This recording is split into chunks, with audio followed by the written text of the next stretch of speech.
In Algebra 1, Lesson 94. Greetings, students.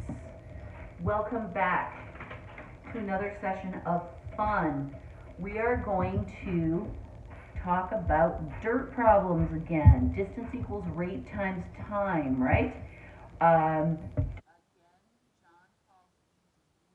Form motion problems, and that implies that the people traveling rates and times in these problems are always at the same speed.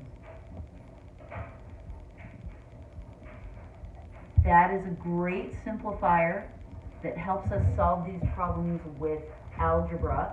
If the people are speeding up or slowing down, as happens in real life, then we have to have some calculus to apply to this. And you know what? We're not ready for that. So we're going to make a lovely assumption that they're always traveling at the same speed, and that's going to allow us to solve algebra. Now, we've already done one of these problems. We talked about the Lord of the Rings version, which is Frodo and Sam traveling to Mount Doom to throw the ring into the burning fire. And we talked about the fact that they're both traveling the same distance, so it's easy for us to see from the picture. We can listen to the story, draw the picture with the arrows, add the distance information, and then from that derive a basic equation and then an equation we can actually use to solve the problem, right? And then we plug in from there. That's one type of Lord of the Ring problem. The other one is, here's Sam and Frodo going to Mount Doom, and here they are coming back. Again, it's the same thing because the distances are the same.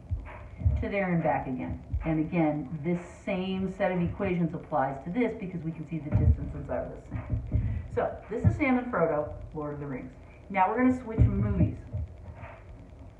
And we're going to the Titanic. And I also call this type of problem things that go bump in the night. Here's the Titanic.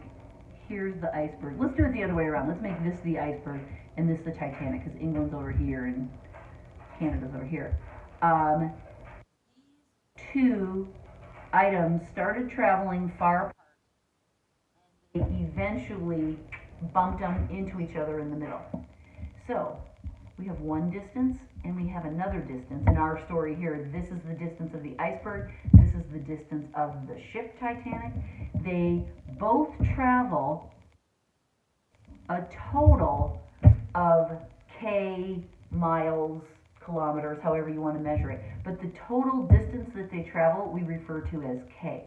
And so the equation we can create from the picture is that the two distances add up together to give us some sort of total.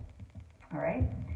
Another version of this is, here's Jack and Kate. Is that her name? Yeah. Jack and Kate are, you know the story of the Titanic. It sinks. Spoilers. And they end up on this little, like, it's not a raft, it's not a proper raft, but they end up on some little piece of floating debris together. And this is where the sad thing happens. Jack falls off and sinks to the bottom of the sea. And Kate drifts on and eventually gets rescued and lives her life, right? So in this one, I mean, technically Jack is going down. We should draw the arrow going down to the bottom of the sea. Oh, so sad.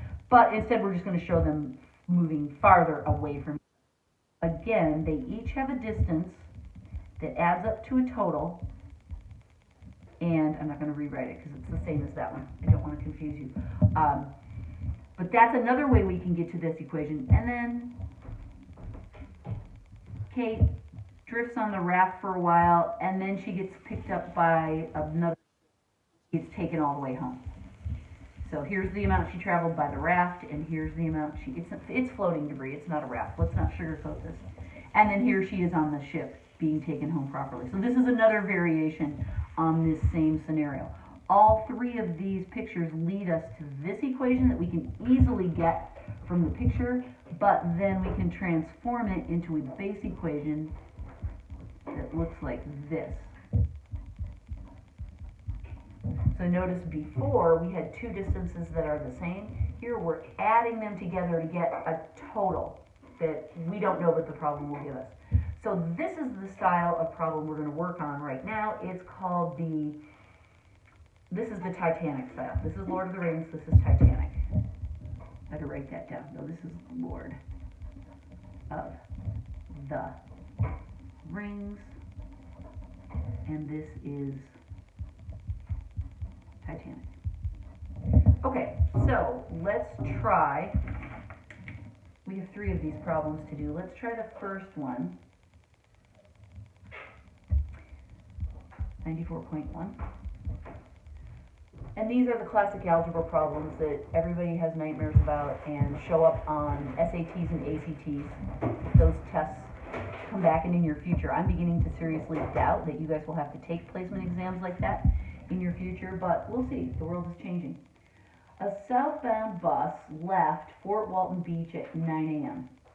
2 hours later, a northbound bus left the same station. Okay, so this is our scenario. Here's the station, here's the buses going in opposite directions. Okay, we can immediately see, oh, this is the drowning version, isn't it? This is the debris, this is Jack sinking, this is Kate floating away. Alright, so now we know what our picture looks like.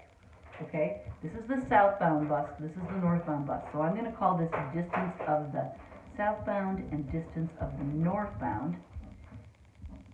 And they're going to travel some distances each, and in the end, they're going to be a certain number of miles away. And we just know that's how these problems are always going to go. So I can immediately set up some equations. The distance of the southbound bus plus the distance of the northbound is going to equal the total distance they are apart. And then I can put in the rates and times instead, because remember, distance equals rate times time. That's how I can change this.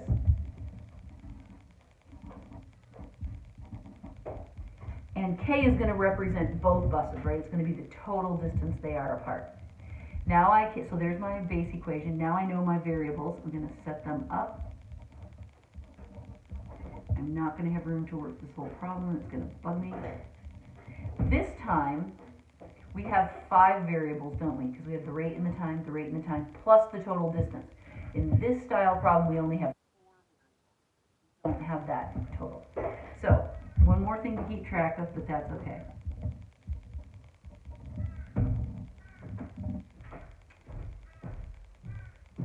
A southbound bus left Fort Walton Beach at 9 a.m. 2 hours later, a northbound bus left the same station. They're telling us clock times, but they're not telling us how many hours went by. Let's keep reading and see if they say anything more about time.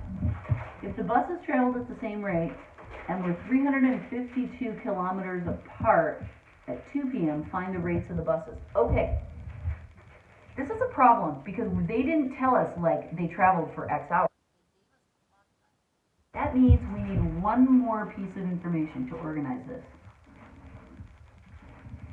Here's a little chart. John does not make this chart. This is something I created, so you're not going to find this little chart in the book anywhere. This is the north, let's do southbound. This is the northbound. You can abbreviate these words any way you like. This is the time that they start. This is the time that they end, and these are the hours that are elapsed. What we're going to do is we're going to use this chart to organize our clock times and then calculate the actual hours they traveled, and then this information will go over here. That should be a T. Then the hours can go over here in our times because we can't put clock times over here. We have to have the hours. All right, so the southbound left at 2 hours later, the northbound bus left. Okay, so that would be 11 a.m., right? 2 hours after 9 a.m. They traveled the same rate and were 352 kilometers apart at 2 p.m. So we're assuming they're both ending at 2 p.m. That's kind of hard to read out of the words, but that's how you do it. So how many hours did they travel? From 9 a.m. to 2 p.m.? Well, let's see, it's 3 hours to noon plus 2 more, that's 5 hours. And this is only 1 hour till noon and then 2 more hours, so this is 3 hours. Okay, that's how we calculate the time of the southbound bus is 5 hours, the time of the northbound bus is 3. Does that make sense? This is a whole new thing that we haven't done before, but we're gonna be doing this a lot. So get pumped for that. All right, what else do we have? The buses traveled at the same rate. Okay, so what we can do to simplify that is we can take the subscript off. We don't need to keep track of south and north separately. They both are the same. So we're just going to make them both R. All right, and the time, and then they were 352 kilometers apart. That's our K, that's the total. Okay, so this guy traveled for 5 hours, this guy traveled 3 hours, and they were that many miles apart. How fast were they traveling? All right, we're going to use this equation and these variables to set it up, but I have to flip the page, which is always annoying. All right, so what I'm going to do is I'm going to first set this up with buckets.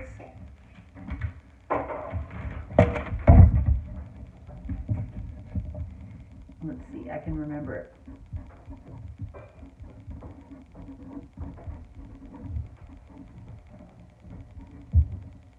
And so we've got this. Okay, the rates we don't have, but we changed them both to just be plain R. We don't need a subscript because they're the same. That's what we figured out. The time of the southbound was 5, the time of the northbound was 3, and the distance they're apart, which is K, is 352. In the next example, the distance they are apart is a very similar number, so I'm being careful to keep that straight. Okay, we have a weird looking equation. Let's fix it. 5R plus 3R equals 352. Can add like terms. 8R equals 352. Divide both sides by 8. Let's long division it. 3 times 8 is 24. 4 times 8 is 32. We subtract, look what we get.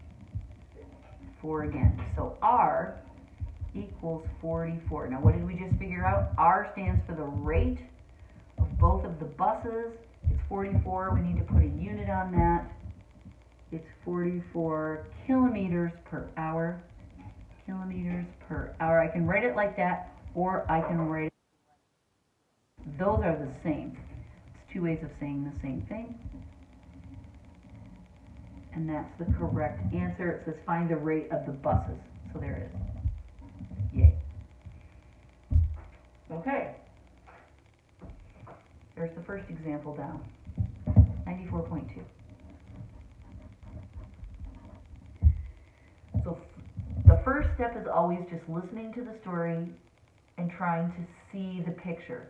And we've got the advantage here of we know it's Titanic style. We know that because that's what this lesson is.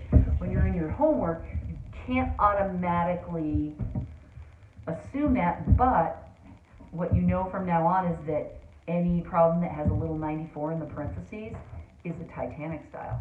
So you can give yourself a nice hint.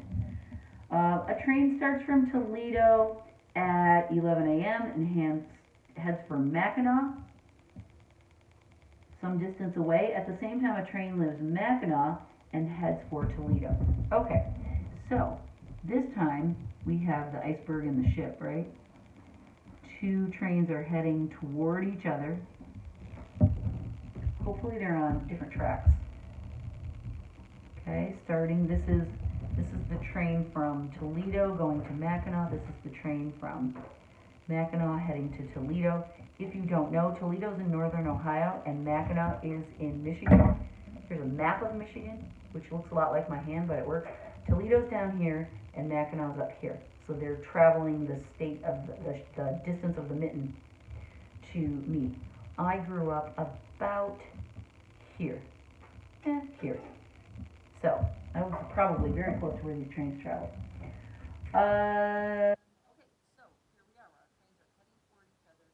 And we've got a distance of the Toledo train and the distance of the Mackinac train, and they're going to add up to some total distance that we're going to call K.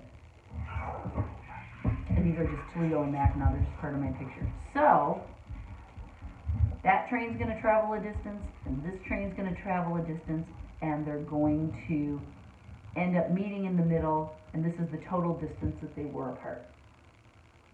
Alright, now I can rewrite this as my base equation by putting in the rate times the time instead of the distance.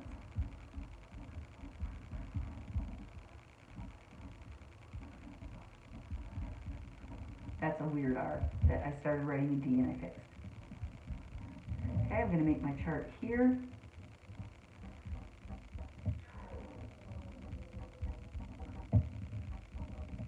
Right, and I might need to make that hours chart. We'll just wait and see. But for now, I've got this much. Now we're all set up and get the information and start filling it in. We'll go from there. All right. A train starts in Toledo at 11 a.m. Ah, dang it. As soon as you see the clock time, you know. All right, fine. We'll need this chart as well.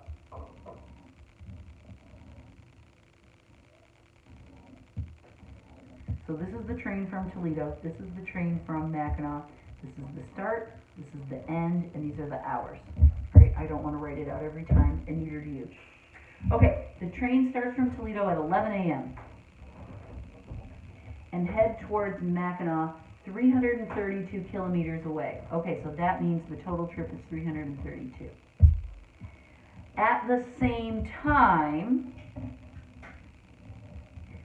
a train leaves Mackinac, so I filled that in, and heads for Toledo at 65 kilometers per hour. So that's the rate of the train from Mackinac, 65. If the trains meet at 1 p.m., so the end of our little experiment is 1 p.m., what is the rate of the first train? All right, so they're going different speeds this time. They weren't trains, what were they? They were buses, my bad. The buses were going the same speed for different hours. These guys are going the same number of hours, but we're told they have different speeds. Okay, so what the takeaway on that is that John can do a lot of variation with how he sets these problems up. And even though we're using the same format, they can look and feel really different. Okay, let's figure out their times and then we can fill in our base equation. 11 to 1 p.m. Here's how I always do it, you guys. I figure out how long till noon and then I add on from there. 1 hour to noon plus 1 more hour, so 2 hours. And then I check my logic with this guy. Yeah, that would be 2 hours. So the times for both are 2.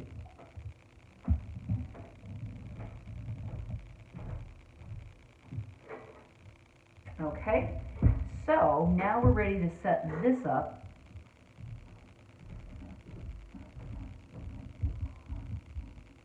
Oh, this shouldn't be there. It's multiplied. Right? Okay, so the rate of the first train, we don't know. The train from Toledo. The time is 2 hours. The train from Mackinac is going 65 kph? Yeah. And also for 2 hours, and the total distance they cover is, oh, I put the letter there again, 332. See how confusing it is? Up here it was 352, here it's 332. So I've learned to be very careful in these two examples. Okay, that K goes away. We don't need him anymore. All right, let's clean this up and write it so it looks familiar. 2 times the rate of the Toledo train plus, this would be 130, equals 332. Swim this fish. And I'm going to kind of scooch it over a little. 2 times the rate of the Toledo train equals 202, which means The rate of the train that came from Toledo is 101 kilometers per hour. It's booking it. That's the right answer. Yay. Okay, so not only are we using this different storyline, this Titanic storyline, but we're also having to deal with clock times instead of just being told 2 hours. We're having to sort that out from the story giving us clock times. So those are the two new things that we're handling. The math itself you're used to. The calculations you've been doing since way back when. I think it was like 79 or something, where we learned how to use these base equations and plug things in, right, like this. So that part should feel somewhat comfortable. It's other parts of your mind that are being blown. Okay, last one. 94.3. The ships were 400 miles apart at midnight and we're heading directly toward each other. Ah, dang, we got another crash scenario, you guys. Okay, we've got clock times. I'm just drawing the picture right now. They collided at 8 a.m. Oh, it literally is the Titanic. Only it's two ships instead of a ship and an iceberg. Crash. All right, so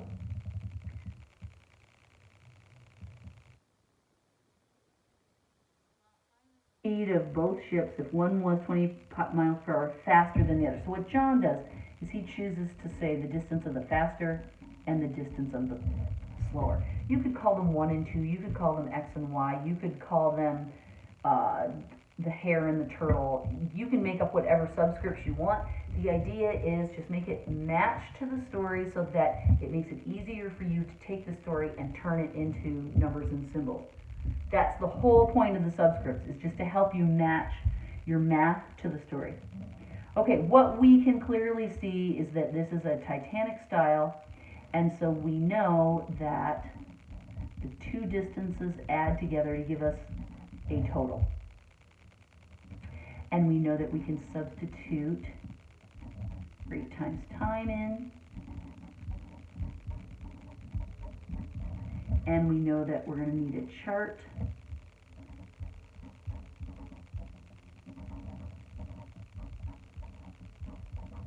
And I look to see if I'm going to need clock times. Yes, I am. Sometimes John demands the clock times of us. Sometimes he just tells us the hours. We can always deal with it with the clock chart. But we just have to pay attention. If there are clock times, such and such AM, PM, noon, midnight, then we know we need the chart. Okay, so this is the faster ship and this is the slower ship. It's the starting time, ending time, and the hours traveled. That's always the same. These are our two moving bodies. All right, they were 400 miles apart at midnight. Okay, so 400 is our distance, and midnight is our starting time. Now, I know the world disagrees with me on this, but from a mathematical point of view, midnight and noon are neither AM nor PM. They're what AM and PM are measured against. So don't put AM or PM when you're doing midnight or noon. That will only mess you up. They were heading toward each other. If they collided at 8 a.m., find the speed of both ships. Okay, if one was 20 miles per hour faster than the other. Okay, so let's think about that. The faster ship, the rate of the faster ship is greater than the rate of the slower ship. Boy, our variables really help us with that, or our subscripts really help keep that straight, right? It was 20 miles per hour faster. So if we add 20 to the slope, then that creates an equation. Make sense? So we're going to use this expression for the rate of the faster ship, and that will allow us to solve. Okay, let's finish this clockwork though. So we can see from midnight to 8 a.m. Okay, that's 8 hours, right? They both traveled the same time. Okay, we're ready. And it says find the speed of both ships. So that's what we're looking to find. And we can see they're related. If we can solve for the slow dude, we'll get the fast dude, or vice versa for that matter. Okay, let's plug in our variables. This one is RS plus 20. That's kind of a squeeze. Time of the faster is 8. Rate of the slower we don't know. Time is 8 and 400. Okay, now, because we have an expression here, we're going to have to distribute that 8. So 8RS plus 160 plus 8RS equals 400. We can subtract the 160 at the same time that we add the like terms. That cancels, so we get 16RS equals, this is what, 240? Yes.